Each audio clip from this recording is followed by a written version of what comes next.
Bismillahirrahmanirrahim. Ayo bawa harta ke surga. Dukung pembangunan sekolah Islam Mufid dengan donasi ke rekening atas nama Yayasan Muflih untuk Islam dan Dakwah.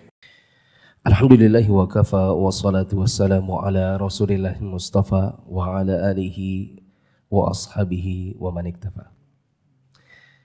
Jamaah yang dirahmati Allah, kita bersyukur kepada Allah pada hari ini bisa kembali bertemu dalam kajian Ensiklopedia Sholat jilid yang ketiga. Sebelum saya masuk ke dalam kajian kita, jadi mungkin teman-teman sama-sama tahu kalau dulu saya mau pergi safar atau mau pergi umroh, biasanya saya ngomong sebelum berangkat, H-1 minggu saya sudah kabarkan, bahkan kadang-kadang saya liburkan. Sedangkan dalam beberapa bulan terakhir saya hendak ngomong, teman-teman datang tiba-tiba yang ngisi Ustadz Abu Yaman. Minggu lalu yang ngisi Ustadz Azmi. Saya memang sengaja hendak ngomong lagi karena belajar dari pengalaman. Sebagian teman-teman ada yang pernah berkata kepada saya atau juga kepada teman-teman yang lain, sejak wafat Ustadz Abdurrahman rahimahullah, saya sudah malas kajian. Jadi saya sudah nggak pernah ngaji lagi. Paling-paling dengerin video-video pendek aja di YouTube atau di mana. Saya pikir ya jelas secara adab seorang penuntut ilmu itu tidak benar dan tidak baik.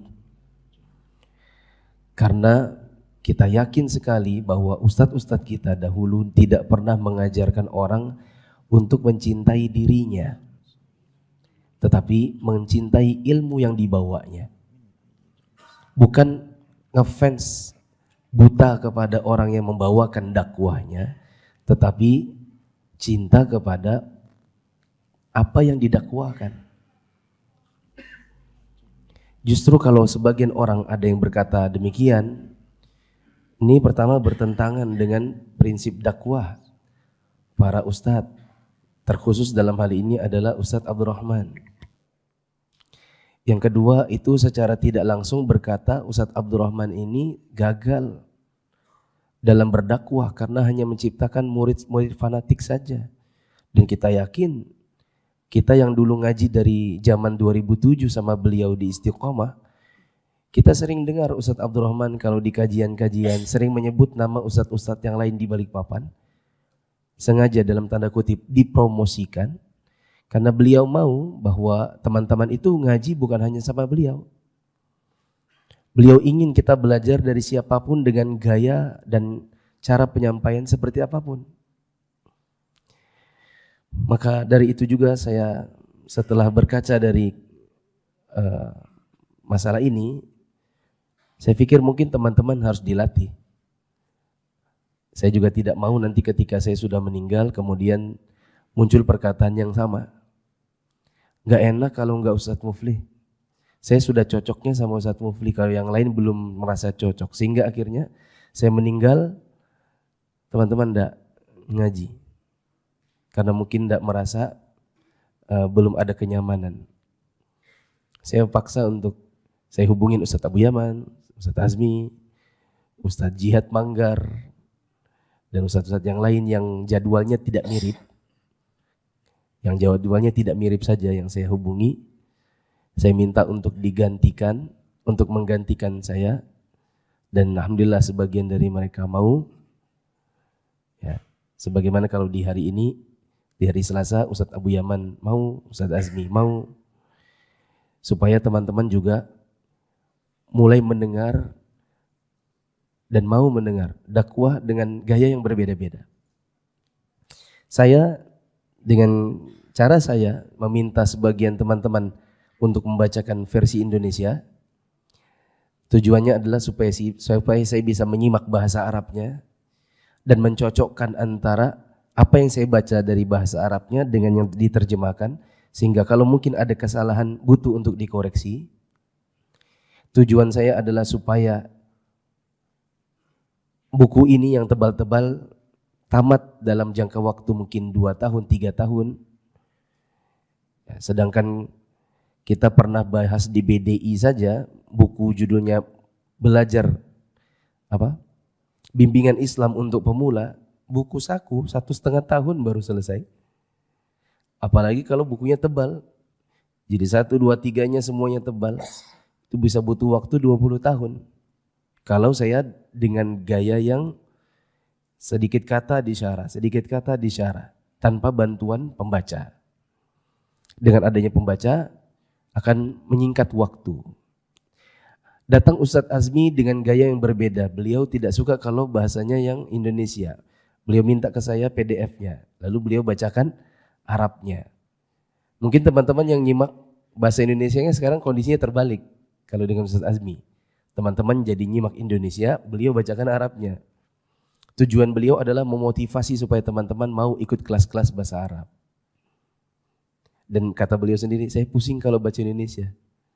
Saya lebih nyaman kalau pakai bahasa Arabnya. Masing-masing ada cara dan ada tujuan. Ya. Maka kita harus belajar dengan cara apapun, dengan gaya seperti apapun, selama yang disampaikan itu sesuai dengan sunnah Nabi SAW. Nah, nanti insya Allah setelah Isya saya bagi coklat di ikhwan sendiri, di ummahat sendiri, itu oleh-oleh umrohnya. Semoga yang belum pernah umroh nanti Allah mudahkan umrohnya. Dan supaya semoga yang belum, semoga yang sudah berangkat lagi. Sekarang poin ke-26. Karena saya simak videonya Ustadz Azmi cuma sampai 25. Di buku berbahasa Arab halaman 1309, di buku bahasa Indonesia halaman 530. Untuk menghemat waktu kita dengar pembaca-membacakan Indonesianya. Poin ke-26. Meletakkan kerikil di atas kubur. Kata penulis, as-sadis wal ashrun tudau al-qabri al-hasba. Diletakkan di atas kubur berupa kerikil-kerikil. Kerikil-kerikil berarti yang kerikil, teman-teman saya kira sudah paham. Batu-batu kerikil yang tidak terlalu besar, juga bukan yang terlalu kecil-kecil, tapi yang sedang. Kalau teman-teman pernah ke Madinah, terutama ke makam Baqi', semoga yang belum pernah Allah mudahkan ke sana, lihat bagaimana kuburan-kuburan di dalam Baqi' itu di atasnya ditabur kerikil-kerikil. Karena itu yang disunnahkan. Apa dalilnya? Berdasarkan hadis dari Al-Qasim, dia berkata, aku pernah mengunjungi Aisyah, lalu aku berkata, wahai ibu, perlihatkanlah kepadaku kubur Rasulullah dan kedua sahabat beliau, yakni Abu Bakar dan Umar. Maka Aisyah pun memperlihatkan kepadaku 3 buah kubur yang tidak terlalu ditinggikan, tidak dilekatkan atau diratakan dengan tanah, dan diberi kerikil halaman rumah yang berwarna merah. Ya. Ada riwayat Al-Qasim ketika Aisyah menunjukkan kepadanya bagaimana 3 buah kubur yang ada di dalam rumahnya. Ya, ini kuburan siapa saja? Rasulullah, Abu Bakar, dan Umar. Ditunjukkan 3 buah kubur yang ada renggangnya, maksudnya ada jarak di antara kubur-kubur ini, dan tidak juga begitu ditinggikan sebagaimana orang-orang di zaman sekarang meninggikan dengan menggunakan marmer, dengan menggunakan kijing, atau bahkan rumah. Di sebagian kuburan itu dibangun rumahnya. Dan di atas kuburan-kuburan ini ada kerikil-kerikil yang ditaburkan. Demikian yang dikerjakan oleh para salaf. Mereka menaburkan kerikil di atas kuburan. Lanjut. Abu Ali Al-Lu'lu'i berkata, dikatakan bahwa kubur Rasulullah SAW berada di depan kubur. Abu Bakar berada di sisi kepala beliau Dan kubur Umar berada di sisi kedua kaki beliau, dengan kepalanya berada di sisi kedua kaki Rasulullah Shallallahu Alaihi Wasallam. Kerikil yang terdapat pada hadis ini adalah kerikil kecil. Dikatakan bat haul wadi wa abtohuhu. Artinya kerikil lembah yang lunak yang berada di dalam saluran air. Perkataannya tidak dilekatkan, dikatakan dalam bahasa Arab luti'a bil ardi walat to'abiha, artinya melekatkan tanahnya. Imam Ibnu Qudamah rahimahullah berkata, maksud ditinggikan adalah kubur yang terlalu ditinggikan. Ibnu Qudamah juga berkata, kubur ditinggikan dari tanah seukuran 1 jengkal agar dapat diketahui bahwa itu adalah kubur, sehingga ia dapat terjaga dan penghuninya didoakan agar mendapat rahmat. Ya. Syarah dari asar Al-Qasim tadi. Bagaimana posisi kuburnya Rasulullah, Abu Bakar dan Umar yang 3 itu, bagaimana diletakkannya, di posisi seperti apa, kemudian tidak dirapatkan tetapi ada jarak di antaranya dan tidak begitu ditinggikan karena memang demikian sunnahnya. Teman-teman, saya beri waktu, coba buka Google.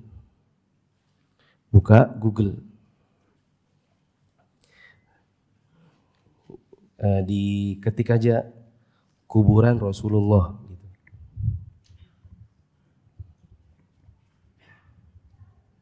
Tapi yang versi gambar ya. Kubur Rasulullah, Abu Bakar, Umar. Terus lihat yang versi image.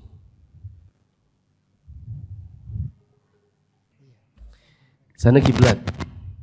Di belakang saya kiblat. Kubur Nabi yang paling dekat dengan kiblat. Betul? Iya. Kepalanya di sebelah kiri saya kan? Iya. Coba bilang iya atau enggak? Iya. Ya. Iya. Ya kan? Kemudian kepalanya Abu Bakar di tengah. Jadi Abu Bakar menjauh dari kiblat. Berarti kiblat baru kubur Nabi, baru kuburnya Abu Bakar.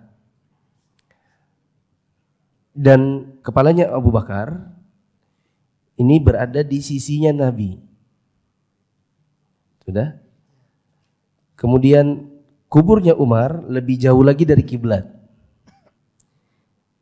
Dan kepalanya Umar seperti berada di kakinya Rasul. Bisa dipahami? Begitu. Coba dibaca ulang. Apa keterangannya syarahnya tadi dari Abu Ali? Abu Ali Al-Lu'lu'i berkata, dikatakan bahwa kubur Rasulullah Sallallahu Alaihi Wasallam berada di depan kubur. Berada di depan kubur, maksudnya lebih mendekat ke arah kiblat. Terus? Abu Bakar berada di sisi kepala beliau. Abu Bakar berada di sisi kepalanya beliau. Dan kubur Umar berada di sisi kedua kaki beliau. Dan kuburnya Umar di hampir sejajar dengan kedua kakinya Rasul. Dengan kepalanya berada di sisi kedua kaki Rasulullah Sallallahu Alaihi Wasallam. Dengan kepalanya Umar di sisi kakinya Rasul. Bila kita mendatangi Masjid Nabawi sekarang dan kita menziarahi makam Nabi Abu Bakar dan Umar, nanti teman-teman bisa lihat ada semacam 3 pintu. Coba lihat di gambar. Gak tahu yang mana gambarnya. Yang model-model pintu. Tapi yang terpampang besar. Yang seperti ini. Yang gambarnya seperti ini. Itu sebenarnya seperti ada 3 pintu dan masing-masing pintu ada 2 daun. Orang mengira pintu pertama itu kubur Nabi, pintu kedua adalah kubur Abu Bakar, pintu ketiga kuburnya Umar. Padahal 3 kubur ini berada di pintu yang tengah. Jadi bukan tersebar pintu 1, pintu 2, pintu 3. Nanti terlalu panjang. Itu hanya ada di tengah. Terkumpul di tengah. Nanti kita bisa lihat di pintu itu ada kaligrafinya warna hijau. Ya seperti model apa ya? Begini inilah. Seperti ini, gini. Model daun lah. Ya, kadang-kadang sebagian orang itu ketika berkunjung itu mereka sibuk dengan video, pertama itu sibuk ngevideoin, terus tidak begitu memperhatikan, jadi sembarang dia salam padahal belum nyampe kubur Nabi, dan salam kepada Umar tapi sudah di pojok di ujung, begitu. Padahal ada kaligrafinya. Jadi nanti kalau berziarah ke sana, ini betul-betul diperhatikan, oh ini kubur Nabi, maka salam kepada Nabi, geser sedikit saja kuburnya Abu Bakar, geser sedikit saja ada kuburnya Umar. Tadi juga dikatakan wala lati'ah, tidak ditempelkan. Artinya satu kubur dengan kubur yang lain itu ada jarak sedikit. Kelihatan di gambar-gambar yang kita buka tadi? Coba diperhatikan, ada jarak sedikit. Iya atau tidak? Iya. Ya. Ini ada jarak sedikit. Kemudian katanya wala musyarrafah. Ya. Tidak ditinggikan atau dimuliakan dengan cara dibangun. Ya. Sehingga kata Abu Ali tadi, wal musyraf ma rufi'a katsiran. Maksudnya musyraf itu kalau ditinggikan, betul-betul ditinggikan. Dan tadi dijelaskan kubur Nabi itu tidak musyarrafah, sehingga maksudnya adalah tidak begitu ditinggikan. Begitu. Tapi bukan juga rata, melainkan ditinggikan kira-kira 1 jengkal. Salah satu tujuannya adalah supaya kubur itu tetap dimuliakan, artinya tidak diinjak, dan orang tahu bahwa di situ ada kubur. Ya, dengan orang mengetahui di situ ada kubur, tidak dihinakan, tetap dimuliakan dengan cara tidak diinjak-injak atau diduduki. Seperti itu. Lanjut. Terdapat banyak atsar yang menunjukkan agar meletakkan kerikil di atas kubur. Di antaranya adalah atsar yang diriwayatkan oleh Ja'far bin Muhammad dari ayahnya bahwa Nabi Shallallahu Alaihi Wasallam memercikan air di atas kubur Ibrahim, lalu meletakkan kerikil di atasnya. Demikian pula dijelaskan pada atsar-atsar lainnya. Saya ralat sedikit. Perbuatan meletakkan kerikil di atas kubur ini bukan hanya pekerjaan para sahabat, tetapi mereka juga mencontoh dari Nabi SAW sebagaimana perbuatan beliau kepada kubur anaknya, yaitu Ibrahim. Lanjut. Tidak ada pertentangan antara meninggikan kubur dengan ucapan Al-Qasim, diberi kerikil halaman rumah yang berwarna merah, karena kerikil yang dimaksud adalah kerikil kecil. Dan karena inilah Imam Ibnul Qayyim mengkompromikan antara hadis Sufyan At-Tamar dengan ucapannya.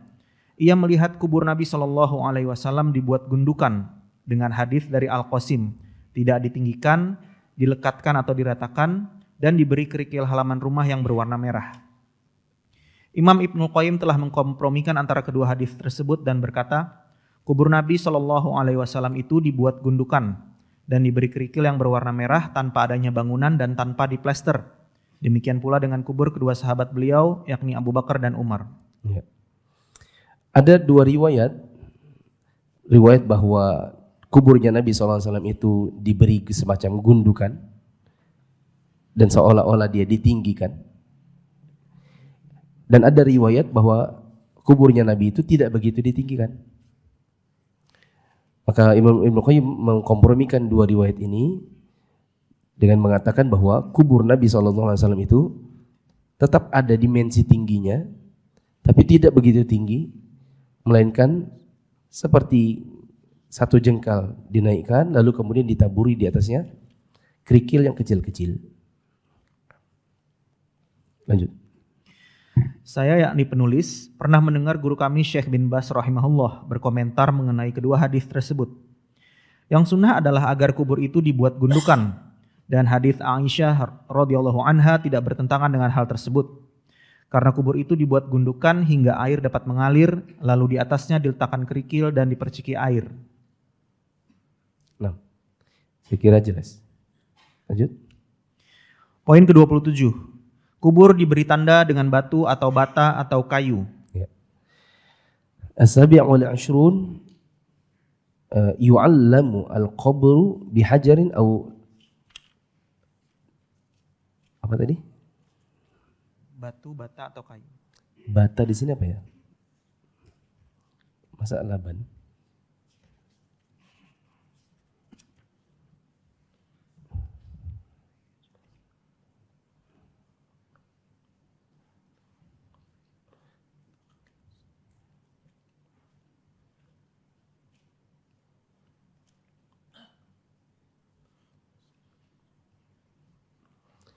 Labin. Kalau laban, susu. Saya mau bilang laban tadi kok jadi susu. Batu bata itu bahasa Arabnya labin. Ya, nanti bacanya bukan laban. Teman-teman yang pakai bahasa Arab, jangan dibaca laban, labin. Ya. Nanti kalau laban jadinya susu. Kalau pergi ke Saudi, umroh, terus nanti mampir ke Bin Daud, di situ banyak laban. Nah. Kata penulis, as-sabi'u wal 'ashrun yu'allamu al-qabru bihajarin aw labinin aw khusyabah. Kubur itu dikasih tanda dengan menggunakan batu, bisa juga menggunakan batu bata, bisa juga menggunakan kayu. Ditaruh di mana? Ditaruh di mananya? Kepala. Di bagian kepala. Terus? Hal ini berdasarkan perbuatan Nabi Shallallahu Alaihi Wasallam. Beliau memberi tanda pada kubur Utsman bin Maz'un dengan batu yang diletakkan di sisi kepalanya. Beliau Shallallahu Alaihi Wasallam bersabda, "Ata'allamu biha qabra akhi wa adfinu ilaihi man mata min ahli." Aku memberi tanda dengan batu ini untuk kuburan saudaraku, dan disinilah akan dikuburkan orang yang meninggal dari keluargaku. Guru kami Imam Abdul Aziz bin Baz berkata, dibolehkan meletakkan tanda di atas kubur agar diketahui, seperti batu, tulang, atau besi, tanpa memberi tulisan atau penomoran, karena nomor itu adalah tulisan. Disebutkan dalam hadis sahih tentang larangan Nabi untuk membuat tulisan di atas kubur. Sedangkan meletakkan batu di atas kubur atau mewarnai batu dengan warna hitam atau kuning hingga menjadi tanda bagi penghuninya, maka hal itu tidak dilarang. Ya. Bagian ini salah satu bagian yang paling sulit untuk diterapkan. Di negeri kita sudah menjadi kebiasaan, nisan itu ada tulisannya. Apakah nisannya terbuat dari batu, kemudian diukir, dan terbentuklah nama, tempat, tanggal lahir, kemudian tempat dan tanggal wafat. Ada juga yang menggunakan batu marmer, sebagaimana kalau ada orang bangun, misalnya bangun masjid, kemudian ada tanda tangan wali kota. Apa namanya itu? Ya, dia dibuatkan prasasti, ditinggikan, kemudian agak miring. Jadi ada nama, ada tanggal lahir, dan ada tanggal wafat. Ini sangat sulit untuk kita terapkan. Apalagi kalau kita bersaudara, sebagiannya ngerti, sebagiannya tidak mengerti. Yang meninggal orang tua. Kita anak paling kecil lagi. Kita tidak berani sama kakak. Kalau macam-macam digapuk, ya, ditonjok. Sementara nanti kita bacakan. Kata Syekh bin Baz, La ba'sa biwad'i alamatin 'alal qabr liyu'raf. Tidak apa-apa untuk meletakkan sebuah tanda di atas kuburan agar kuburan itu dikenali. Dikenali di sini maksudnya diketahui di situ ada kubur. Bukan untuk dikenali itu kubur siapa. Bedakan ya teman-teman. Liyu'raf di sini supaya dikenali, maksudnya adalah supaya dikenali atau diketahui di situ ada kubur. Bukan di situ kubur siapa. Karena kalau dilarang nanti oleh Nabi SAW untuk menuliskan sesuatu, maka setelah berlalu mungkin 10 tahun berganti generasi, bisa jadi cucu-cucu tidak lagi mengetahui di mana kubur kakek neneknya. Dan memang yang diinginkan oleh Nabi SAW bukan di mana kubur siapa, tetapi sekedar di situ ada kubur dan tidak boleh diinjak atau diduduki. Kata Syekh bin Baz, liyu'raf, bisa dikenali di situ ada kubur dan tandanya adalah kehajarin, bisa dengan menggunakan batu, au 'azamin atau tulang, au hadidin atau pakai besi, atau bisa juga pakai kayu. Di zaman sekarang kadang-kadang sudah disediakan kayu-kayu buat menutupi lahatnya, sekaligus kayu yang cukup tinggi itu buat ditaruh di atas kepala. Min ghairi kitabatin wala arqam, tanpa ditulisi sesuatu atau dikasih nomor. Ini yang sesuai dengan sunnah, tetapi sulit untuk diterapkan kalau di zaman sekarang bagi sebagian orang. Ya. Apa itu? Tidak boleh ditulisi. Jadi sebenarnya tidak untuk ditulisi itu, meskipun kayu ditulisi namanya SUHARTO misalnya. Tapi dibiarkan pokoknya itu kayu. Tanpa ada angka, berarti termasuk diantaranya angka apa? Tanggal lahir. Kenapa tidak boleh? Dikarenakan angka itu juga termasuk tulisan. Waqad sahha an-nahyu 'anil Nabi sallallahu alaihi wasallam 'anil kitabati 'alal qabr. Dan telah sahih dari Nabi sallallahu alaihi wasallam bahwa beliau melarang tulis menulis di atas kubur. Ya. Adapun meletakkan batu dan lainnya sebagai tanda bahwa di situ ada kuburan, maka ini tidak mengapa. 6. 28. Poin ke-28. Memercikan air setelah selesai penguburan. Kata penulis, "Ats-tsamin wal 'ishrun rasyul qabri bil ma' ba'da al-intihai min a'malid dafn." Diperbolehkan juga atau termasuk di antara tuntunan dalam menguburkan adalah kubur itu diperciki, ya, ditaburi dengan air setelah selesai dikuburkan. Tapi bukan berarti juga sebagaimana yang dilakukan sebagian orang itu airnya adalah air yang ada kembangnya. Ya, kalau mau ditanya apa dalilnya pakai kembang, nah ini saya pernah jawab di YouTube saya. Jadi teman-teman bisa lihat apakah ada dalilnya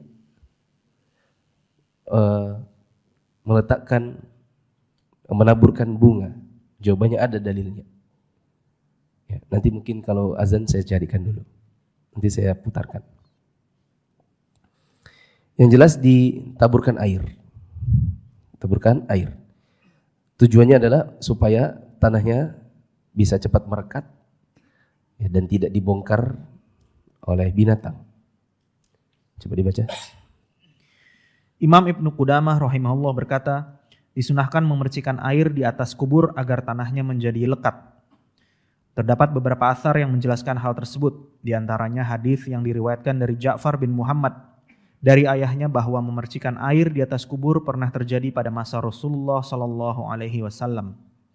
Demikian pula telah dijelaskan pada atsar-atsar lainnya. Imam Abdul Aziz bin Baz berkata tentang hukum meletakkan kerikil di atas kubur dan memercikinya dengan air. Ini adalah sunnah jika hal itu mudah dilakukan, karena hal itu dapat mengokohkan tanah dan menjaganya. Dan diriwayatkan bahwa di atas kubur Nabi diletakkan kerikil. Disunahkan untuk memercikan air agar tanah menjadi kokoh atau padat dan kubur tetap tampak jelas serta dapat diketahui sehingga tidak dipandang remeh seperti tanah biasa. Al-Alamah Ibnu Utsaimin rahimahullah berkata, dibolehkan memercikan air karena air dapat menahan tanah sehingga tidak turun atau bergeser ke kanan atau ke kiri. Kata Syekh Utsaimin, la ba'sa an yurash. Tidak mengapa gundukan tanah itu untuk ditaburi air. Li'annal ma'a yumsiku at-turaba fala yadhhabu yaminan wa yasara. Karena air itu bisa memadatkan tanah sehingga tanahnya tidak lari ke kiri dan ke kanan. Kita perhatikan bahwa yang dimaksud di sini adalah air saja dan tidak ada hubungannya sama bunga-bunga. Adapun bunga-bunga nanti insya Allah pas azan saya carikan. Yang terakhir, yang ke-29. Poin ke-29. Setelah selesai proses penguburan, orang-orang yang hadir berdiri di sisi kubur untuk mendoakan jenazah agar diberikan keteguhan dalam menjawab pertanyaan malaikat mungkar dan nakir serta memohonkan ampunan baginya. Semua orang yang menghadiri penguburan tersebut diperintahkan mendoakan jenazah. Ya. Kata penulis, al-amru at-tasi' wal 'ashrun, perkara yang terakhir yang ke-29, yaqifu al-hadiruna ba'da al-faraghi min ad-dafn 'ala al-qabr. Orang-orang yang hadir saat pemakaman, mereka berdiri sejenak di dekat kubur setelah kubur ini ditutup. Apa yang mereka lakukan? Yad'una lil mayyiti bitathbiti wa yastaghfiruna lahu. Yang mereka lakukan adalah mereka berdoa untuk mayit. Apa yang didoakan? At-tathbit, kekokohan dalam menjawab pertanyaan malaikat yang nanti akan bertanya, siapa Tuhanmu, apa agamamu, dan siapa laki-laki yang diutus kepada kalian. Didoakan juga untuk dia dimintakan ampun atas dosa-dosanya. Semoga dilapangkan kuburnya. Kemudian kata penulis, wa yu'maru jami'ul hadirina bidzalik. Dan semua orang yang hadir saat pemakaman disuruh untuk itu. Maka teman-teman bisa catat di dekat-dekat situ. Catat di sekitar nomor 29. 1. Semua hadirin menghadap kiblat. Bukan mengelilingi kubur. Adapun yang dikerjakan sebagian orang di zaman sekarang, mereka dan ustadznya mengelilingi kubur. Yang benar semuanya hadap kiblat. Dikarenakan di sini dikatakan yad'una lil mayyiti bitathbit. Mereka mendoakan supaya mayit ini diberikan kekokohan. Di antara adab berdoa yang dipraktekkan oleh para ulama adalah menghadap ke arah kiblat. Catat yang kedua, semua hadirin diperintahkan untuk itu. Sehingga butuh orang yang memberi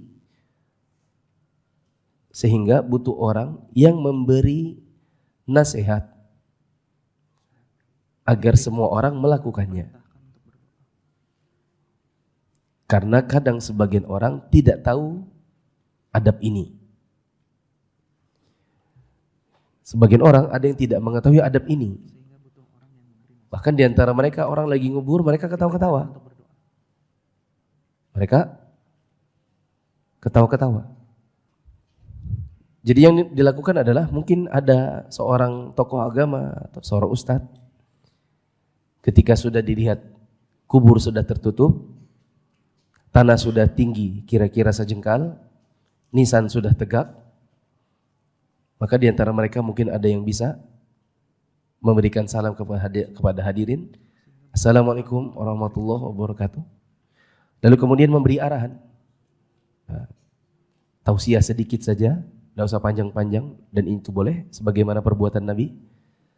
Setelah itu sang ustadz memberikan arahan. Mari jamaah kita mendoakan saudara kita ini agar dia diberikan kekokohan dalam menjawab pertanyaan malaikat nanti, dan kita doakan semoga Allah mengampuni dosa-dosanya.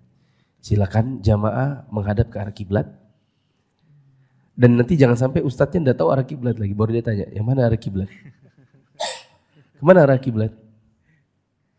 Sebelah kanan. Hah? Arah kepala. Lihat kepalanya di mana. Kalau kepalanya di kanan, berarti kiblatnya ya di depannya. Tapi kalau dia lihat, oh kepalanya di kiri tangan saya, berarti kiblatnya di belakangnya ustadznya. Jangan juga nanti konyol. Mari kita menghadap ke arah kiblat. Kiblatnya yang mana ya? Nah, kok malah tanya? Orang hadirin diajak. Bagaimana ada orang buta menuntun sesama buta? Masuk lubang sama-sama. Jadi nanti ustadznya juga jangan buta-buta arah. Dan itu sangat mudah untuk mengetahuinya. Kalau kepalanya ada di kanan, tangan kanannya si ustadz, berarti kiblatnya jelas di depannya. Sedangkan kalau kepalanya atau batu nisan atau tongkat nisannya, kayu nisannya itu berada di kirinya, berarti kiblat itu di belakangnya. Lanjut. Ini berdasarkan hadis Utsman bin Affan radhiyallahu anhu, ia berkata, setelah selesai dari proses penguburan, Nabi Shallallahu alaihi wasallam berdiri di sisinya atau tepinya lalu bersabda, "Istaghfiru li akhikum wasalu lahu tatsbit fa innahu al-ana yus'al." Mohonkanlah ampunan untuk saudara kalian dan mohonkanlah untuknya keteguhan karena sekarang ini dia sedang ditanya. Imam Asy-Syaukani rahimahullah berkata, dalam hadis ini terdapat keterangan tentang disyariatkannya memohon ampunan dan memohonkan keteguhan bagi jenazah setelah selesai dari penguburannya, karena ketika itu dia sedang ditanya. Di dalam hadis tersebut juga terdapat keterangan tentang adanya kehidupan alam kubur. Terdapat banyak hadis yang menjelaskan mengenai hal tersebut yang kedudukannya mencapai batasan mutawatir. Di awal-awal bab ini juga telah disebutkan dalil-dalil yang menjelaskan tentang fitnah kubur. Saya memohon kepada Allah untuk diri penulis dan semua orang mukmin agar diberikan ampunan, keselamatan dan keteguhan dalam kehidupan dunia dan setelah kematian. Amin. Sebagian orang ada yang berkata, saya baru hijrah, saya ingin ikut pengajian, saya ingin belajar Islam, tapi saya bingung mulai dari mana saya harus belajar. Ada lagi yang berkata, saya mau ikut kajian, tapi setelah sampai di tempat kajian, rupanya pembahasan sudah ada di tengah buku. Sebagian teman-teman yang ikut kajian online, kadang ada yang berkata, saya kalau ikut kajian online 1-2 jam, terus terang kadang kurang fokus. Itulah kenapa Mufid Islamic Academy atau MIA hadir di tengah-tengah kaum muslimin untuk menawarkan metodologi pembelajaran melalui kitab-kitab para ulama secara terstruktur dan berjenjang. Di Mufid Islamic Academy, kita belajar Islam dari dasar. Belajarnya secara runut dan sistematis. Kurikulum disusun sesuai dengan kebutuhan, khususnya bagi orang-orang yang baru hijrah atau yang baru ingin belajar Islam. Materi pelajaran menggunakan kitab-kitab para ulama dan dibahas dengan video pendek yang mudah dipahami. Penjelasan disertai contoh sederhana dan analogi yang memudahkan. Video materi diproduksi high quality baik audio maupun visual. Diajarkan dalam beberapa level atau mustawa, dan ada ujian serta sertifikasi kenaikan level atau mustawa. Untuk informasi lebih lanjut tentang pendaftaran, teman-teman bisa mengakses di media sosial Mufid TV Official, baik yang ada di Telegram, YouTube, Instagram, maupun di Facebook.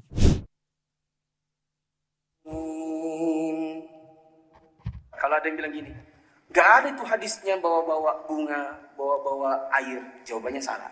Yang benar ada hadisnya.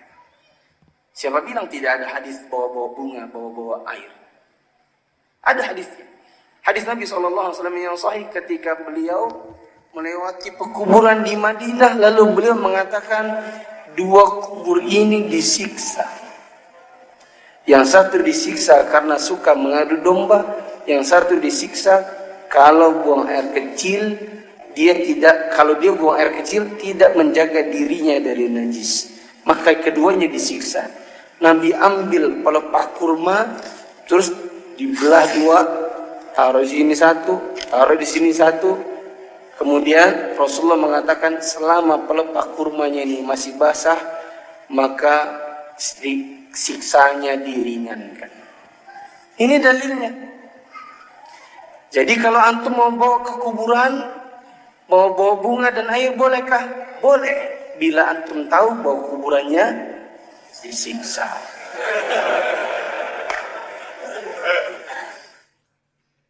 Nah, itu dalil bawa bunga di kuburan. Kalau ada yang berkata gak ada dalilnya bawa bunga di kuburan, salah. Ada dalilnya. Dalilnya adalah Nabi SAW membelah pelepah kurma, kemudian diletakkan di atas kuburan yang sedang disiksa. Nabi bilang selama pelepah kurmanya masih basah, maka keduanya akan diringankan siksanya. Jadi kalau ada yang mau bawa bunga, boleh atau tidak? Boleh.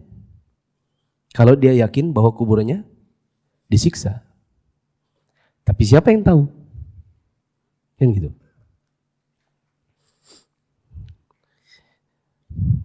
Selesailah untuk bab penguburan, dan selanjutnya nanti di pertemuan yang akan datang insya Allah adab duduk dan berjalan di kuburan. Adapun bab penguburannya sudah selesai. Saya ringkaskan. Di antara sunnah saat menguburkan adalah kuburan itu ditaburkan di atasnya kerikil. Juga disunnahkan untuk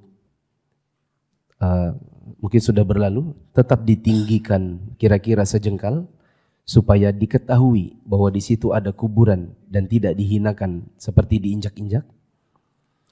Kemudian juga disunnahkan untuk diberi tanda, entah dengan batu, entah dengan kayu, entah dengan bata. Sekali lagi yang tujuannya adalah supaya dikenali di situ ada kubur, bukan dikenali itu kubur siapa.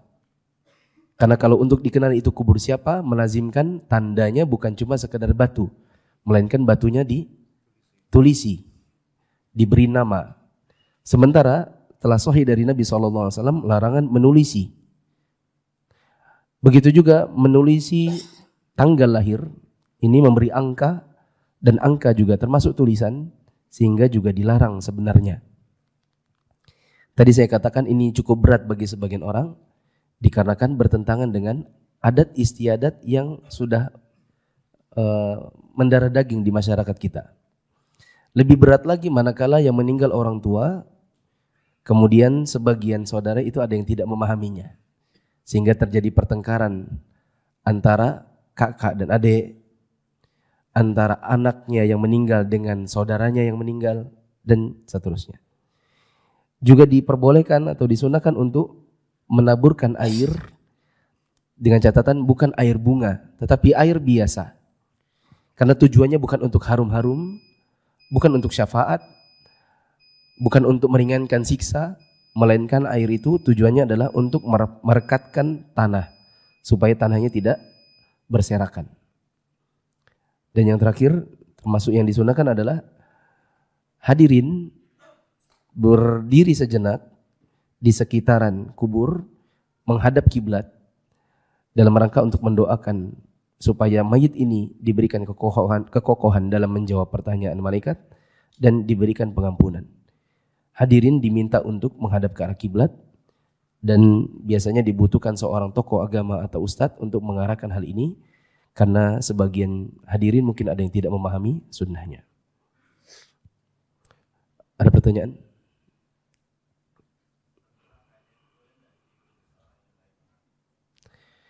Adapun perkara mendoakan ini dengan cara komando, di mana ada seorang ustadz yang berdoa lalu kemudian yang lain mengaminkan, maka ini kembali kepada hukum doa berjamaah. Dan doa berjamaah ini ada ikhtilaf ulama. Sebagian ulama ada yang dengan tegas melarang dan membid'ahkan doa berjamaah. Sebagian ulama justru ada yang mempraktekannya. Mereka berdoa lalu kemudian jamaah yang lain mengaminkan. Ya, wallahu a'lam. Tapi kalau ditanya apa yang biasa kita praktekkan bersama para ustadz, biasanya ustadz itu hanya sekedar memberikan tausiah sedikit, ya, untuk kita mengingat kematian, untuk kita mengambil pelajaran. Setelah itu mereka mengatakan silakan jamaah menghadap ke arah kiblat, kita mendoakan supaya dia mendapatkan pengampunan dan kekokohan. Berdoa dipersilahkan. Lalu kemudian berdoa silent. Tidak ada komandonya, tidak ada komandannya, dan tidak ada mengaminkannya. Tapi kami juga tidak berani untuk membid'ahkan mutlak bila ada yang berdoa dengan cara dipimpin, karena ini juga termasuk perkara yang ada ikhtilaf para ulama. Begitu. Pertanyaan?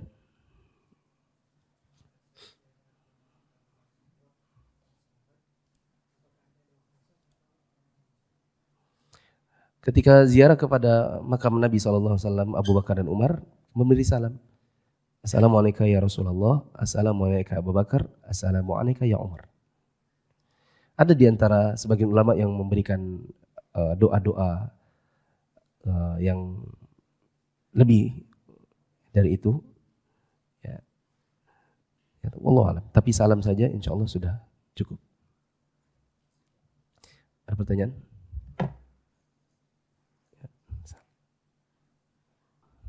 Oh, ada tausiah, ada ta'ziyah. Yang saya maksud adalah setelah penguburan selesai, ustadznya memberikan tausiah. Tausiahnya disampaikan kepada orang yang hadir agar mereka mengambil pelajaran, kemudian mengajak orang untuk mendoakan dan mengajak orang untuk menghadap ke arah kiblat. Seperti itu namanya yang saya maksud dengan tausiah. Karena ini yang dilakukan Nabi SAW. Beliau kalau menghadiri pemakaman itu tidak diam-diaman terus selesai begitu. Nabi juga memberikan tausiah-tausiah pendek. Saya pernah memberikan saya memberikan tanbih dalam pertemuan-pertemuan sebelumnya bahwa tausiah ini jangan panjang-panjang. Ada pun yang di rumah 3 hari itu biasanya yang dimaksud adalah takziah. Takziah nanti ada babnya, belum sampai. Nanti kalau diikutin, nanti bab terakhir, bab takziah. Ya. Dan sebenarnya takziah itu adalah memberikan hiburan kepada keluarganya mayit. Hanya saja teknisnya orang itu beda-beda. Ada yang datang sekedar ngobrol-ngobrol. Ada juga yang memberikan nasihat. Ada yang lebih dari sekedar nasihat. Bikin kajian. Mungkin itu yang Bapak maksud. Nanti insya Allah akan datang pembahasannya ya, tentang kajian. Demikian subhanakallahumma wa bihamdika asyhadu an la ilaha illa anta astaghfiruka wa atubu ilaik. Wassalamualaikum warahmatullahi wabarakatuh.